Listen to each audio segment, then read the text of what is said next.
సంపుతో mega heroes పోటీ పెడితే ఎలా ఉంటుంది? అందులోనూ ఓ అవార్డ్ కోసం. సంపు రేంజ్ పెరిగిందనుకోవాలా, లేదంటే మెగా హీరోల రేంజ్ పడిపోయిందనుకోవాలా అనే ప్రశ్న తప్పకుండా రేజ్ అవుతుంది. అలా మెగా హీరోలతో సైమా ఆడేసుకుంటోంది. టోటల్గా మెగా ఫ్యామిలీ పరువు తీసి పడేసింది. దక్షిణాదిన సినిమా రంగానికి సంబంధించి ప్రతి ఏడాది సైమా అవార్డ్స్ని ఇస్తోంది.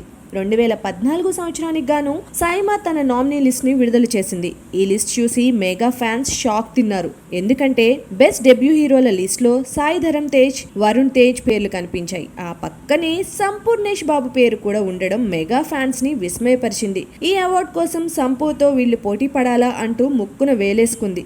ఒకవేళ సంపుకే ఈ అవార్డు దక్కితే తమ హీరోల పరువేం గాను అంటూ మెగా ఫ్యాన్స్ తల్లడిల్లిపోతున్నారు. ఈ వేడుకకు మెగా హీరోలు హాజరవుతారా లేదా అనే ప్రశ్న కూడా తలెత్తుతోంది. మరి మెగా హీరోస్ దీన్ని తమ ప్రెస్టేజ్ ఇష్యూగా తీసుకుంటారో లేదంటే స్పోర్టివ్ గా తీసుకుంటారో చూడాలి మరి.